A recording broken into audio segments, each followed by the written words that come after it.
त्या ठिकाणी मोठी कारवाई करण्यात आली। आमच्या महापालिकेचा जो पर्यावरण विभाग आहे त्याच्या अंडर ते संपूर्ण प्लास्टिकच्या विषयी आम्ही कारवाई करतो आहोत। आज आम्हाला टीप मिळाली ती गोपनीय की आपलं जी मंडई आहे या मागच्या बाजूला काही हे जे प्लास्टिक आहे जे ऑथोराइज नाहीये, गव्हर्नमेंटनं जे 120 मायक्रॉनची आपल्याला मर्यादा दिलेली आहे त्या खालचं हे प्लास्टिक आहे त्याच्यापेक्षा कमी जाडीचं प्लास्टिक असल्यामुळे ते वापरण्यावर बंदी आहे। असे असताना सुद्धा आपले जे आता येणारे उत्सव आहेत आणि सण आहेत त्याच्या पार्श्वभूमीवर बऱ्याचशा ठिकाणी अशा प्रकारच्या प्लास्टिकची विक्री किंवा ग्राहकांना अशा प्रकारचा माल ह्या प्रकारच्या प्लास्टिक दिला जातो ही जशी आम्हाला बातमी कळली तशी आमच्या पर्यावरण विभागाने तत्काळ कारवाई केली।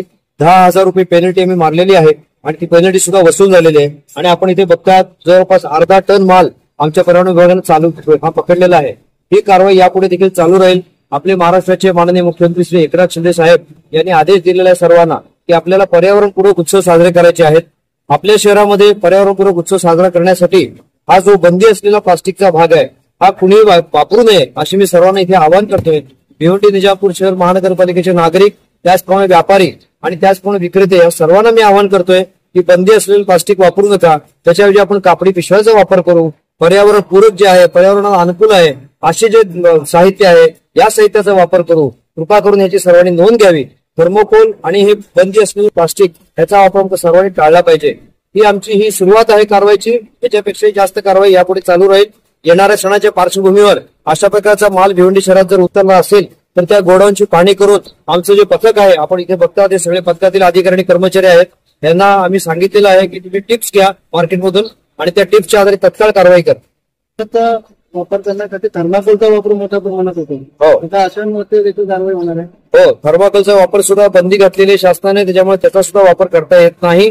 त्यामुळे ह्याचा सुद्धा कोणीही आपल्या सजावटी करता वापर करू नये ही आमची सर्वांना नम्र विनंती असेल। त्याच्याऐवजी आपण फुलांची सजावट करू शकता जे बायोडिग्रेडेबल आहे। आपल्याला एक माहिती म्हणून सांगतो की मागच्या वर्षी जो गणेशोत्सव आपण साजरा केला त्यावेळी जे आपण निर्माल्य घेतलं होतं त्या निर्माल्याचा आपण खत म्हणून वापर केलाय आणि महापालिकेच्या बागेमध्ये आपण त्याचा वापर करण्यात आलेला आहे। त्याचप्रमाणे प्लास्टर ऑफ पॅरिसच्या मूर्तीवर सुद्धा बंदी आहे। शाडूच्या मूर्त्या वापरा असं आपल्या शासनानं सर्वांना आवाहन केलेलं आहे, त्याचा पण सर्वांनी दखल घ्यावी। तरी सुद्धा काही लोकांनी प्लास्टर ऑफ पॅरिसच्या मूर्ती वापरल्या होत्या तर त्या आम्ही BNN कॉलेजचे कापी उपरे सरांच्या मदतीने एक सोल्युशन तयार केलं। त्या सोल्युशन मध्ये प्लास्टर ऑफ पॅरिसच्या मूर्ती विरघळून जे पाणी तयार झालं ते पाणी पर्यावरणाला हानिकारक नव्हतं आणि जो गाळ जो उरला होता काठ्या जो उरला होता तो काठ्या आम्ही फिलर म्हणून आमच्या बागेमध्ये वापर केलेला आहे। हे आपण स्वतः बघू शकताय। या प्रकारे आम्ही महापालिकेतर्फे मोठ्या प्रमाणात चांगली कारवाई करत आहोत।